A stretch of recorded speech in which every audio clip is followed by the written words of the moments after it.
ይግቡ። በ45000 ካሬ ሜትር ላይ ወደ ተንጣለለው የፊሶን ሪል ስቴት እንኳን ደህና መጣችሁ። ቤቶቻችን ተጠናቀዋል። ይምጡና ይረከቡ። በተንጣለለው የፊሶን መንደር ታውን ሃውስ፣ ቪላና አፓርትመንት እንደ ምርጫው አቅርበናል። ዘመናዊና ቅንጡ አፓርትመንቶቻችን ከባለ 1 እስከ ባለ 3 መኝታ ተሰናድተዋል። እርሶን ይጠብቃሉ።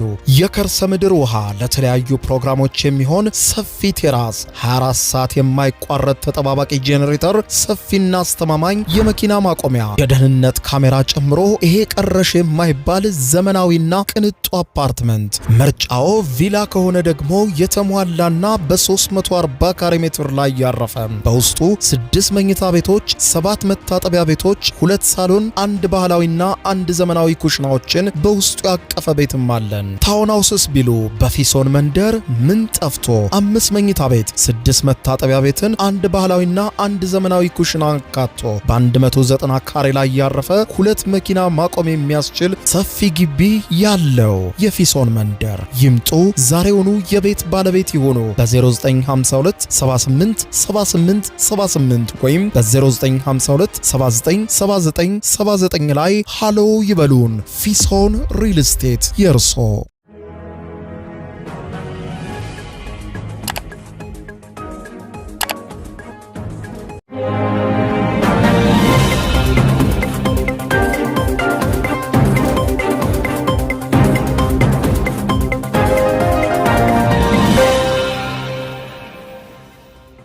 ጤና ይስጥልኝ ክቡራትና ክቡራን የዩቲዩብ ቻናል ቤተሰቦች፣ አመሻሹን የተሰሙ ሰበር መረጃዎችን ይዤ ቀርብ ያለው በርከት ያሉ ታማኝ ወቅታዊና ፈጣን ዜናዎች ዩቲዩብ ላይ በፍጥነት እየተጫኑ ነው። መረጃዎቹ ዩቲዩብ ላይ ሲጫኑ ቀድሞ ለእናንተ የማስታወቂያ መልእክት ወይም ኖቲፊኬሽን እንዲደርሷችሁና ዜናዎችን በፍጥነት ለመከታተል የዩቲዩብ ቻናሌን ሰብስክራይብ በማድረግ የደወል ምልክቷን መጫን አትዘንጉ። ወደ ሰበር መረጃው ስናቀና ክቡራን አድማጮች፣ የመካከለኛው ምስራቅ ውጥረት ይበልጥ አይሏል። እንዲሁም የአረብ ሀገራቱ ከፍተኛ ጭንቀት ላይ ባሉበት በአሁኑ ሰዓት ዩናይትድ አረብ ኤሚሬትስ አሜሪካን ያስደነገጠ እርምጃ ለመውሰድ ማሳወቋ ተመልክቷል። ለአሜሪካ ባለስልጣናት ኤሚሬት ከዚህ ቀደም ለረጅም ጊዜ የምትጠቀምበት ዶላርን ወደ ጎን ገሸሽ አድርጋ የቻይናን ዩዋን ለመጠቀም እንደምትገደድ ለአሜሪካ ማስታወቋ የአሜሪካ መንግስትን አስደንግጧል ይላል ዎል ስትሪት ጆርናል በዘገባው። ይህንን ሁኔታ በተመለከተ የማስደምጣችሁ ሰፊ ዘገባ ይኖራል። በሌላ በኩል በአሜሪካና ኢራን መካከል ይደረጋል የተባለው ሁለተኛ ዙር ድርድር ባልታወቀ ሁኔታ እስካሁን ድረስ የዘገየ ሲሆን የተኩስ አቁሙ ሊያበቃ 24 ሰዓታት ቀርቶታል። የመካከለኛው ምስራቅ ሀገራትን ይህ ጉዳይ ባስጨነቀ ሰዓትም ተንታኞች ስለ ጦርነቱ ዳግም መጀመር እየተናገሩ ነው። የኢራን ጦር በአሜሪካ ጦር ላይ እርምጃ እንደሚወስድ እየዛተ ይገኛል። አመሻሹን ከኢራን የተሰጠውን መግለጫ በዝርዝር የማስደምጣቸው ይሆናል። በሌላ በኩል ደግሞ መውጫ መግቢያ ተዘግቷል፣ ከፍተኛ ንግዴም ተጎድቷል፣ ነዳጅም ማጓጓዝ አልቻልኩም ያለችው ቻይና በቻይናው ፕሬዝዳንት ዢ ጂንፒንግ በኩል መረር ያለ መግለጫዋን አውጥታለች። በአስቸኳይ ያለምንም ቅድመ ሁኔታ ወሽመጡን ክፈቱት፣ አለዚያም ቻይና የራሷን መንገድ ለመመልከት ትሞክራለች ብላለች። ቻይና በዛሬው ዕለት አመሻሹን ባወጣችው አስቸኳይ መግለጫ በጉዳዩ ዙሪያ የወጣውን ሰፊና ዝርዝር ዘገባ የማስደምጣችሁ ነው የሚሆነው። በሌላ በኩል ከኢራን መሪዎች መካከል ለዘብተኛ ናቸው የሚባሉት የኢራኑ ፕሬዝዳንት መሱድ ፔዜሽኪያን ስለ ጦርነቱ ሁኔታና በአጠቃላይ አሁን ስላለው ሁኔታ ለህዝባቸው ገለጻ አድርገዋል። ታማኝ መሆን አለብን፣ ለህዝባችን የህዝባችንን አመኔታ መሸርሸር የለብንም በማለት የሰጡት መግለጫ መገናኛ ብዙሃንን እያነጋገረ ነው። ለመሆኑ መሱድ ፔዜሽኪያን ምን አሉ? በዝርዝር የምታደምጡት መረጃ ነው። እስከ ፍጻሜ ቆዩ። ዝርዝሩን አድምጡ ግብዣዬ ነው። ወደ መረጃዎቹ አለፍኩ። አብረን ዝርዝሩን እንከታተለው። በቅድሚያም የመካከለኛው ምስራቅ ውጥረት የተባባሰ ሲሆን የተኩስ አቁሙ ሊጠናቀቅ 24 ሰዓታት ብቻ ቀርተዋታል። ይህ በዚህ እንዳለም በዛሬው ዕለት ከተባበሩት አረብ ኤሚሬትስ የወጣው ዜና በእርግጥም አሜሪካን አስደንግጧል። በመካከለኛው ምስራቅ ያለው ጦርነት ከወታደራዊና ከፖለቲካዊ ውጥረት አልፎ በዓለም አቀፍ የፋይናንስ ስርዓት ላይ ከባድ ስጋት መደቀን ብቻ ሳይሆን አሜሪካን በእጅጉ የሚያስደነግጡ እርምጃዎች ጭምር በመካከለኛው ምስራቅ መወሰድ ሊጀምሩ እንደሆነ ተነግሯል። የተባበሩት አረብ ኤሚሬትስ ለአጋሯ አሜሪካ አስደንጋጭ ነገርን ተናግራለች ሲል ነው ዎል ስትሪት ጆርናል ዛሬ ከሰዓታት በፊት የዘገበው። ዎል ስትሪት ጆርናል እንደሚለው ከሆነ ዩናይትድ አረብ ኤሚሬትስ በነዳጅ ንግዷ ላይ ለረጅም ጊዜ ስትጠቀምበት የነበረው ዶላርን ገሸሽ በማድረግ የቻይናን ዩዋን ለመጠቀም ልትገደድ ልትገደድ እንደምትችል ለዩናይትድ ስቴትስ ግምጃ ቤት ጠንካራ ማስጠንቀቂያ መስጠቷን ነው ዎል ስትሪት ጆርናል የዘገበው። የተባበሩት አረብ ኤሚሬትስ ማዕከላዊ ባንክ ገዢ የሆኑት ካሊድ መሐመድ ባላማ ዋሽንግተን ዲሲ ከዩናይትድ ስቴትስ የግምጃ ቤት ጸሐፊ ስኮት ቤሴንት እንዲሁም ከዩናይትድ ስቴትስ ግምጃ ቤትና ከፌዴራል ሪዘርቭ ባለስልጣናት ጋር ባደረጉት ጠንከር ያለ ስብሰባ ላይ ጋዜጣው የዶላርን የበላይነት ላይ ያነጣጠረ ቀጥተኛ የሆነ ዛቻ ሲል የገለጸውን ሐሳብ ማቅረባቸውን ነው ስማቸውን ያልጠቀሱ አንድ ከፍተኛ የአሜሪካ ባለስልጣንን ጠቅሶ ዎል ስትሪት ጆርናል ጋዜጣ የዘገበው። የተባበሩት አረብ ኤሚሬቶች አሜሪካና እስራኤል በጋራ በመሆን በኢራን ላይ የከፈቱት ጦርነት የሚያስከትለውን የኢኮኖሚ ከፍተኛ ድቀት እየጨመረ ከሄደ የዶላር የገንዘብ እጥረት ቀውስን ለመከላከል ስትል የህይወት አድን መስመር ሊያስፈልጋት እንደሚችል ነው የዩኤኢው ባለስልጣን ለአጋራቸው አሜሪካ ያብራሩት። የተባበሩት አረብ ኤሚሬቶች ከዩናይትድ ስቴትስ ጋር በጋራ እየተካሄደ ያለውን ጥቃት በፋርስ ባህረ ሰላጤ ያለውን ቀውስ የሚያባብስ ከሆነ ኢኮኖሚዋን ለመጠበቅ የሚያስችል የፋይናንስ ደህንነት መረብ ዙሪያ ድርድር መጀመሯን ነው ዎል ስትሪት ጆርናል የዘገበው። እዚህ ድርድር ላይም ዩናይትድ አረብ ኤሚሬትስ ማዕከላዊ ባንክ ገዢ ካሊድ መሐመድ ባላማ የገንዘብ ልውውጥ መስመርን የመመስረት ሐሳብ አቅርበዋል። የአሜሪካ ባለስልጣን እንደገለጹት ከሆነ የኤሚሬትስ ወገን ይህንን ሐሳብ ያቀረበው እንደ ጥንቃቄ እርምጃ ነው ብለዋል። ምንም እንኳን ሀገሪቱ እስካሁን ድረስ በአሜሪካና እስራኤል ጥቃት ምክንያት የመጡትን አስከፊ የኢኮኖሚ መዘዞች ለማስወገድ እየሞከረች ቢሆንም ሁኔታዎች ከተባባሱ አሁንም የገንዘብ ድጋፍ ሊያስፈልጋት እንደሚችል ገልጸዋል።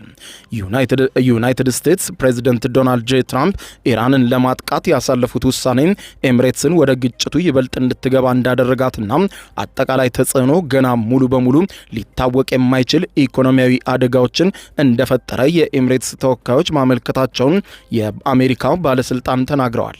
ይህ ድርድር በአሜሪካ እስራኤል በኢራን ላይ የሚካሄደውን ጥቃት የዩናይትድ አረብ ኤሚሬትስን ኢኮኖሚ በእጅጉ ሊጎዳውና እንደ ዓለም አቀፍ የፋይናንስ ማዕከል ያላትን ደረጃ ሊያዳክማት ይችላል የሚለውን እያደገ የመጣውን ስጋት ያንጸባርቃል ተብሏል።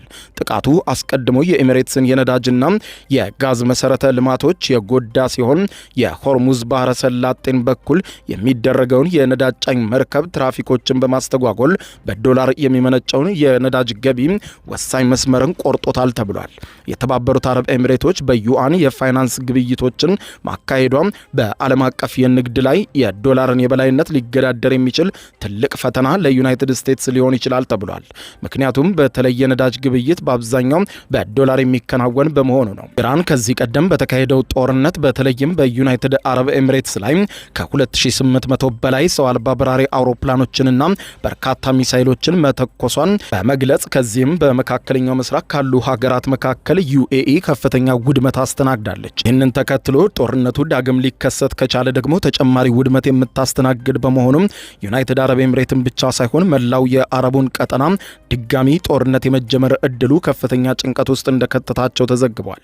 በዩናይትድ ስቴትስ ፖሊሲዎች ላይ ያለው የአረቦቹ ብስጭት ከባህረ ሰላጤው መንግስታት ጋር ግንኙነት ባላቸው ግለሰቦች የህዝብ አስተያየቶችም ላይ መንጸባረቅ ጀምሯል ይላል የዎል ስትሪት ጆርናል ዘገባ። የዩናይትድ አረብ ኤሚሬትስ ፕሬዝዳንት መሐመድ ቢን ዛይድ አልናህያን የቀድሞ አማካሪ አብዱል ካሌቅ አብዱላሂ በተባበሩት አረብ ኤሚሬትስ ውስጥ የሚገኙ የዩናይትድ ስቴትስ ወታደራዊ የጦር ሰፈሮች ስትራቴጂካዊ ሀብት ከመሆን ይልቅ ሸክምና የጥቃት ኢላማ እንድትሆን አድርገዋታል በማለት እንዲዘጉ አስቸኳይ ጥሪ አቀርበዋል። በምትኩ እንደ አማራጭ የብሔራዊ መከላከያ ስትራቴጂ ዘመናዊ የአሜሪካ የጦር መሳሪያዎችን መግዛት ላይ ቅድሚያ እንዲሰጥ መክረዋል። አሜሪካን የጦር ሰፈሯን ከዚያ ሀገር እንድትነቀልና በምትኩ ደግሞ አሜሪካን ለማባበል በርካታ የአሜሪካ መሳሪያዎችን በረዥም ጊዜ ለመግዛት ለመቆየት መስማማት ይገባል ብለዋል። አማካሪው ጨምረው ሲገልጹም ዩናይትድ አረብ ኤሚሬት ይህንን እርምጃ ስትወስድ የመካከለኛው ምስራቅ ሌሎች ሀገራትም ከእንግዲህ በሚኖር ጦርነት ኢላማ መሆን ስለማይፈልጉ የአሜሪካ የጦር ሰፈሮች ላይ እርምጃ ሊወስዱ ይችላሉም ተብሏል። ይህ ደግሞ የአሜሪካው ፕሬዝዳንት ዶናልድ ጄ ትራምፕንም ሆነ የአሜሪካን ባለስልጣናት ፈጽሞ በቀላሉ የሚቀበሉት አይደለም። ይህ በዚህ እንዳለ የኢራን ጦር በአሜሪካ መርከቦችና በአሜሪካ ጥቅሞች ላይ የመልሶ ማጥቃት እርምጃ እንደሚወስድ አስታወቀ። የኢራን መከላከያ መስሪያ ቤት የካታም አልአንቢያ ማዕከላዊ ዋና መስሪያ ቤት ቃል አቀባይ ሌተናር ኮሎኔል ኢብራሂም ዞልፋጋሪ ዛሬ አመሻሹን በሰጡት መግለጫ እንዳሉት በኦማን ባህር ውሃ ውስጥ በሚገኝ የኢራን የንግድ መርከብ ላይ የአሜሪካ ኮማንዶዎች የፈጸሙት ግልጽ ጥቃትን ተከትሎ እስላማዊት ሪፐብሊክ ኢራን የጦር ኃይሎች ከአሜሪካ አጥቂ ኃይሎች ጋር ቆራጥ እርምጃ ለመውሰድ ዝግጁ ናቸው፣ ትዕዛዝም ተሰጥቷቸዋል ብለዋል። ይሁን እንጂ ብለዋል ቃል አቀባዩ አክለው መርከቧን ሲዘውሩ የነበሩ አካላት በርካታ የቤተሰብ አባላትም በመርከቧ ውስጥ ስለነበሩ ሕይወታቸውና ደህንነታቸውን በቋሚ አደጋ ውስጥ ስለነበረ አንዳንድ ገደቦች እንዳጋጠማቸው ገልጸዋል። ይህ ዘገባ እስከተጠናከረበት ሰዓት ድረስ ምንም አይነት እርምጃ ያልወሰድነው በመርከቧ ውስጥ የነበሩ መርከቧን ሲዘውሩ የነበሩ የመርከቧን አባላት ላለመጉዳት ስንል ነው። የነሱ ደህንነት እንደተጠበቀ ወዲያው የመልሶ ማጥቃት እርምጃችንን እንጀምራለን ብላለች ኢራን። አሁን ያለውን ሁኔታ ግምት ውስጥ በማስገባት በአሜሪካ ጥቃት ኢላማ የተደረገችው መርከብ የቤተሰቦችና የመርከቧ አባላት ደህንነት ከተረጋገጠ በኋላ ኃያሉ የኢራን እስላማዊ አብዮታዊ ጦር ከፍተኛ የሆነ ጥቃት የዩናይትድ ስቴትስ ጦር ላይ ይወስዳል ሲሉ ነው ዞልፋጋሪ በምሽቱ ብስጭት በቀላቀለ መግለጫቸው ላይ የገለጹት። ዞልፋጋሪ ጨምረውን በመግለጫቸው ሲናገሩ መርከባችን ከተጠለፈ በኋላ በሰው አልባ በራሪ አውሮፕላኖች ወይም ድሮኖች በመጠቀም በአሜሪካ የጦር መርከቦች ላይ ተኩሰናል፣ ግን የመርከቧ አባላት ደህንነት እስኪረጋገጥ ነው ብለዋል። ከተረጋገጠ በኋላ ከፍተኛ ውድመት የሚያደርስ ጥቃት ነው የምንሰነዝረው ሲሉ ዝተዋል። በሌላ በኩል የተኩስ አቁሙ 24 ሰዓታት የቀረው ቢሆንም እስካሁን ድረስ ምንም ስለ ተኩስ አቁሙም ሆነ ስለ ስምምነቱ የሚሰማ ነገር ባለመኖሩ ከፍተኛ ጭንቀት መንገሱን የሚናገረው አልጀዚራ የተለያዩ አካላትን አነጋግሮ ሰፊ ትንታኔ ዘገባ አውጥቷል። ስምምነት ከሌለ ጦርነቱ ይቀጥላል ይላሉ ተንታኞች ለአልጀዚራ ሲናገሩ። በቴህራን ዩኒቨርሲቲ የመካከለኛው ምስራቅና የሰሜን አፍሪካ ጥናቶች ተመራማሪ የሆኑት መሐመድ አስላሚ ለአልጀዚራ እንዳሉት ኢራን በሆርሙዝ ባህረ ሰላጤ ላይ የምታስተላልፈው የተቀላቀሉ መልእክቶች ከግራ መጋባት ይልቅ በጥንቃቄ የተሰሉ ይመስሉኛል በማለት ይገልጻሉ። ኢራን ባህረ ሰላጤውን የዘጋችው ለመክፈት ነው በማለት ገልጸው ይህ የድርድር ተለዋዋጭነት ነው ሲሉ ለአልጀዚራ ይነግሩታል። ስለ ኢራን የጭነት መርከብ መያዝ በተነሳው ሐሳብ ላይ ኢራን የተሳሳተ ስሌት አድርጋለች የሚለውን ሐሳብ ኢስላሚ ውድቅ አድርገው ይከራከራሉ። ከኢራን አንጻር ነገሩን ስንመለከተው አሜሪካውያን ክብራቸውን የሚያስጠብቅላቸውን እርምጃ እየፈለጉ ነው ብለዋል። የኢራንን መርከብ መያዝ ደግሞ የዚህ አካል ሊሆን ይችላል ያሉት ኢስላሚ የአብዮታዊ ዘብ ጦሩ አጸፋዊ ጥቃቶችን ከአሜሪካ ጋር በተያዙ መርከቦች ላይ መሰንዘሩ ኢራን ወደ ኋላ እያፈገፈገች እንዳልሆነች ያሳያል ብለዋል። አክለውም አሜሪካ ይህንን ጦርነት ስትጀምር ግልጽ የሆነ ስትራቴጂ አልነበራትም ማለት ይቻላል። በንግግሮቹ ላይም ብዙም ተስፋ የለኝም፣ ስምምነት ከሌለ ደግሞ ጦርነቱ እንደገና ይቀጥላል ሲሉ ነው ለአልጀዚራ ስለ ሁኔታው የተናገሩት። በሌላ በኩል የኢራኑ ፕሬዝደንት መሱድ ፔዜሽኪያን ኢራን በአሜሪካና በእስራኤል ላይ የምታደርገው ጦርነት በተቻለ ፍጥነት በማጠናቀቅ በትልቁ የመልሶ ግንባታ ስራ ላይ ማተኮር አለባት ብለዋል። እኛ ጦርነት ውስጥ መቆየት አንፈልግም፣ ነገር ግን ደግሞ ጦርነቱ ሳይጠናቀቅ የመልሶ ግንባታ ስራ መጀመርም አስቸጋሪ ነው ብለዋል። በቴህራን ከህዝብ ሰራተኞች ጋር በዛሬው ዕለት ባደረጓቸው ስብሰባዎች ፔዜሽኪያን የህዝብን አመኔታ ለመጠበቅ የሀገሪቱን አመራር ታማኝ መሆን አለበት በማለት ነው ጥሪ ያቀረቡት። በስርዓቱ አመራር ውስጥ ካሉት ሌሎች የበለጠ ለዘብተኛ ቃና ያላቸው የኢራኑ ፕሬዝዳንት ፔዜሽኪያን ኢራን ከመጠን ያለፉ ጥያቄዎችን መቃወም ቢኖርባትም ግጭቱን መቀጠል ለማንኛውም እንደማይጠቅም ማወቅ አለብን ብለዋል። ለኛም ለሌላም ወገን ለቀጣዩ የቀጠናውም የወደፊት ዕጣ ፈንታ ለማንኛውም የመካከለኛው ምስራቅ ሀገር በሙሉ ይሄ ጦርነት መቀጠሉ ለመጪውም ትውልድ ጭምር የማይረባ ነው ብለዋል። በሌላ ስብሰባ ላይም ሲናገሩ ውጥረቶችን ለመቀነስ እያንዳንዱን ምክንያታዊና ዲፕሎማሲያዊ መንገድን ጥቅም ላይ ማዋል አለብን ብለዋል። በኢራን ሚዲያዎች እንደተነገረው ከሆነም በዋና ከተማዋ ለሚገኙ የእሳት አደጋ ተከላካዮች ሲናገሩ ከጦርነቱ ማብቂያ በኋላ ሀገሪቱን ለመልሶ ለመገንባት የፋይናንስ ምንጮችን በማስጠበቅና ገበያውን በመቆጣጠር ረገድ ከፍተኛ ፈተናዎች ሊገጥሙ ስለሚችሉ ከወዲሁ መዘጋጀት አለብን ብለዋል። ፔዜሽኪያን ከእስላማዊ አብዮታዊ ዘብ ጋር የረዥም ጊዜ ግንኙነት ካላቸው ሌሎች አመራሮች አባላት የበለጠ ለዘብተኛ እንደሆኑ ይነገርላቸዋል። ነገር ግን ከዩናይትድ ስቴትስ ጋር በሚደረገው ድርድር ውስጥ ቀጥተኛ ሚና እስካሁን የላቸውም። እንዲሁም ግጭቱን ለማስቆም በሚደረጉ ውሳኔዎች ላይ የመጨረሻ ቃል የላቸውም። የፍትህ ሚኒስትሩም በጎበኙበት ወቅትም ፔዜሽኪያን በግጭቱ ምክንያት የተፈጠሩ አንዳንድ ችግሮችን መተዳደር ቢችሉም ማሻሻያዎች ያስፈልጋሉ ብለዋል። ሰዎች ስለ ሀገሪቱ እውነታዎች ማወቅ ያለባቸው ትክክለኛ ያልሆነ መረጃ ወይም ከእውነታው የራቁ ተስፋዎችን ለህዝባችን መስጠት አስቸጋሪ ነው በማለት የገለጹ ሲሆን ለአስፈላጊ ተስፋ እየሰጡ በጦርነቱ ላይ ከፍተኛ ውድቀት ማሳየት በራሱ ለህዝባችን ተስፋ አስቆራጭ ይሆናል ብለዋል። የኢራን አንድነት በንግግር ውስጥ ታማኝነትን በአፈጻጸም ግልጽነትና የህዝብን አመኔታ ማጠናከር ይጠይቃል ሲሉ ነው የገለጹት። ለአውድ ያክል ኢራን ግጭቱን ከመጀመሩ በፊትም ቢሆን በከባድ የኢኮኖሚ ቀውስ ውስጥ እንደነበረች ያስታወሱት ፔዜሽኪያን ገንዘቧም በዚህ ዓመት በከፍተኛ ሁኔታ ተዳክሞ እንደነበር አስታውሷል። መንግስት ባለፈው ሳምንት ባወጣው ግምትም ጦርነቱ ዝርዝር ጉዳዮችን ባያቀርብም በኢራን ላይ ከ270 ቢሊዮን የአሜሪካን ዶላር በላይ ጉዳት ደርሷል ብሏል። የእስራኤል የአየር ጥቃቶች በወሳኝ የብረትና የፔትሮኬሚካል ኢንዱስትሪዎቿ ላይ ከፍተኛ ምት ማሳረፋቸውንም ፔዜሽኪያን ተናግረዋል።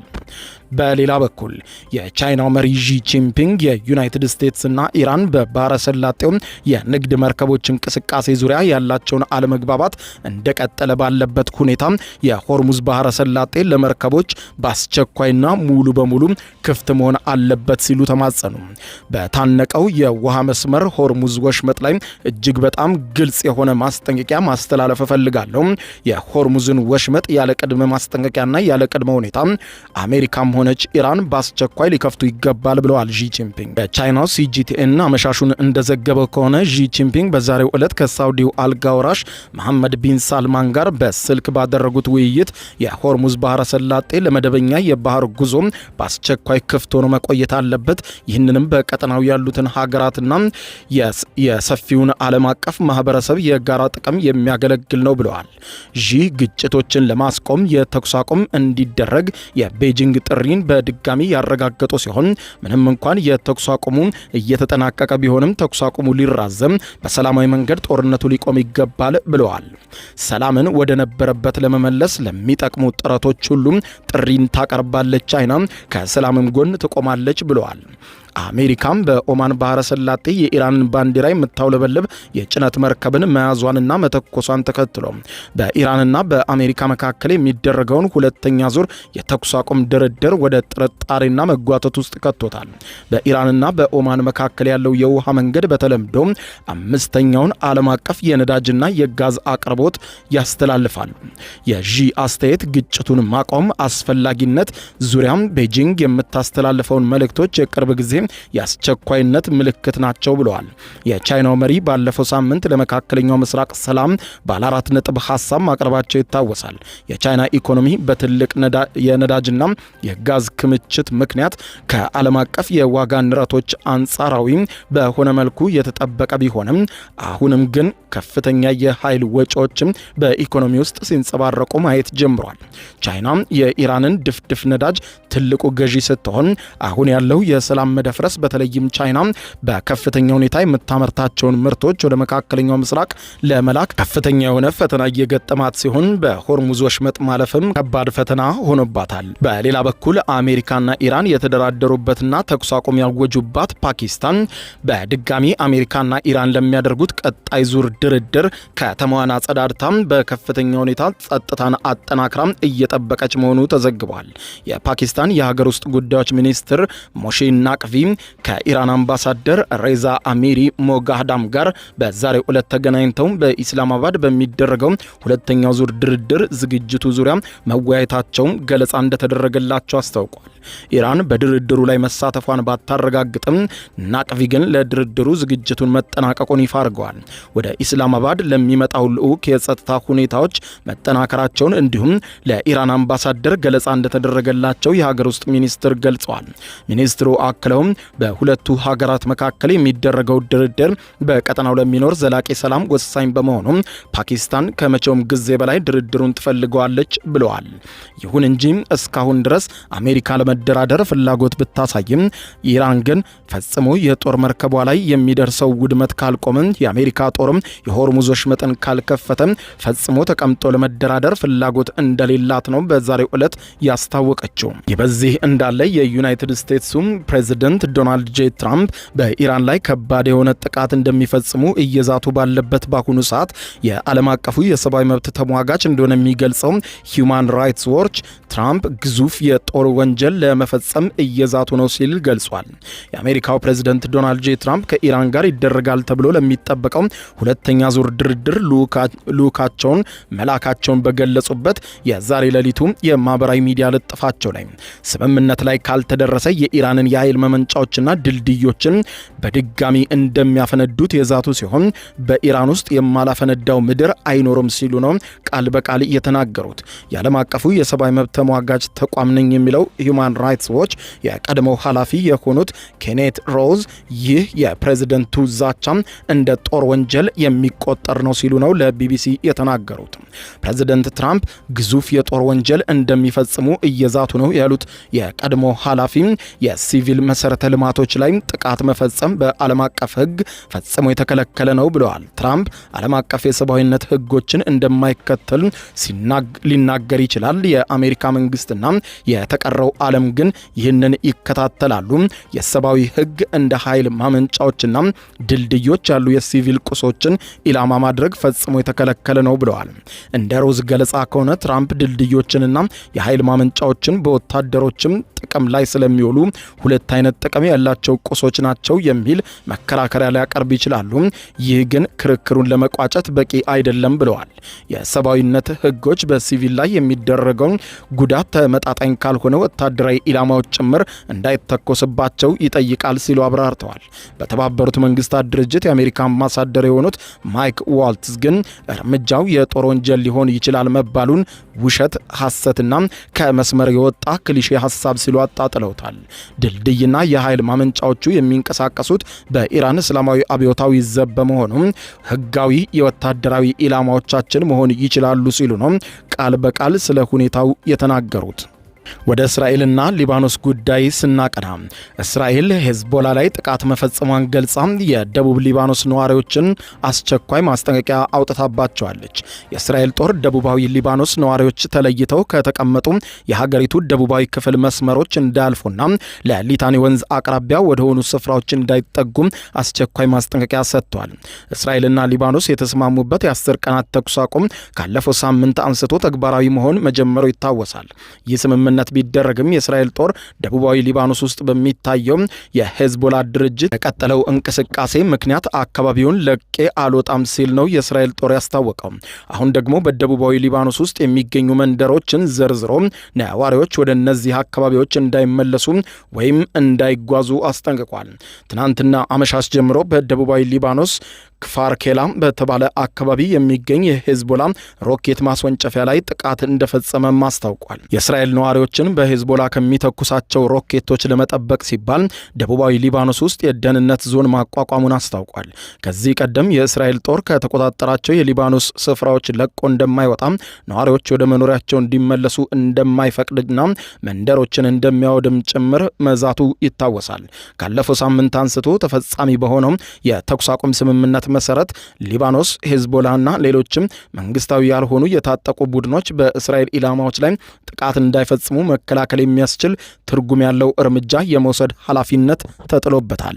ቢቢሲ እንደሚለው ደግሞ ባሳለፍነው ሳምንት መጨረሻ ሊባኖስና እስራኤል ተኩስ አቁም ለማድረግ ከተስማሙ በኋላ ከፍተኛ ቁጥር ያላቸው የደቡባዊ ሊባኖስ ነዋሪዎች ወደ መኖሪያ ቀያቸው ቢመለሱም መንደራቸው ሲደርሱ ያገኙት ግን መንደራቸውን ሳይሆን ሙሉ በሙሉ የፈራረሰ አካባቢ መሆኑን የተባበሩት መንግስታት ድርጅት የሰብአዊ ጉዳዮች ኃላፊ ቶም ፍሌቸር ተናግረዋል። ፍሌቸር ከቢቢሲ ቱዴይ የራዲዮ ፕሮግራም ጋር ዛሬ አመሻሹን በነበራቸው ቆይታ ሸቀጦችን እናጓጉዝባቸው ከነበሩ ድልድዮች ውስጥ 5ቱ ሙሉ በሙሉ ወድመዋል በማለት ገልጸው አሁን አንድ ድልድይ ነው የቀረው ብለዋል። ስለዚህም አሁን እርዳታ ለማግኘት የምናደርገውን ጥረት ብቻ ሳይሆን ሲቪል ሰዎችም ወደ ቤታቸው ለመመለስ የሚያደርጉት እንቅስቃሴ የበለጠ ውስብስብና አስቸጋሪ ሆኗል ብለዋል።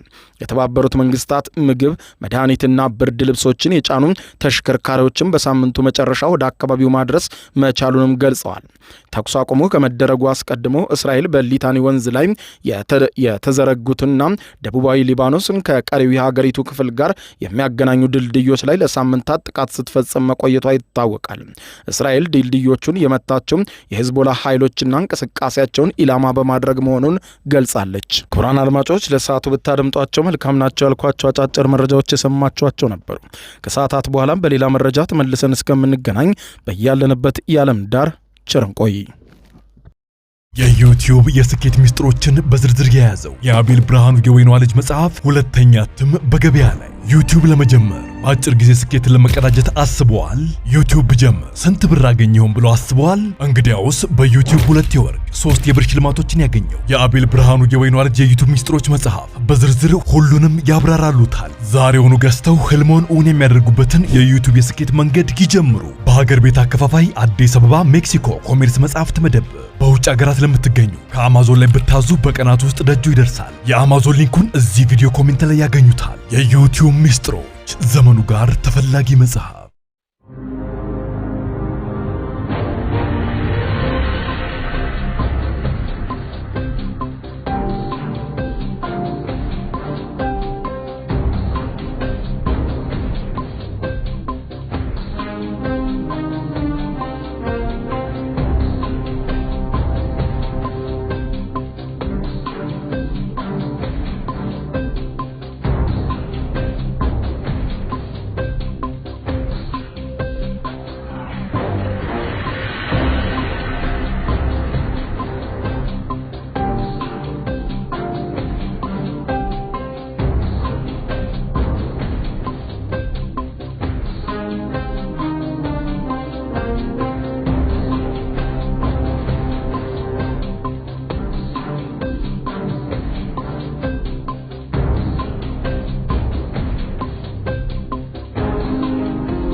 ይግቡ። በ45000 ካሬ ሜትር ላይ ወደ ተንጣለለው የፊሶን ሪል ስቴት እንኳን ደህና መጣችሁ። ቤቶቻችን ተጠናቀዋል። ይምጡና ይረከቡ። በተንጣለለው የፊሶን መንደር ታውን ሃውስ፣ ቪላና አፓርትመንት እንደ ምርጫው አቅርበናል። ዘመናዊና ቅንጡ አፓርትመንቶቻችን ከባለ 1 እስከ ባለ 3 መኝታ ተሰናድተዋል። እርሶን ይጠብቃሉ።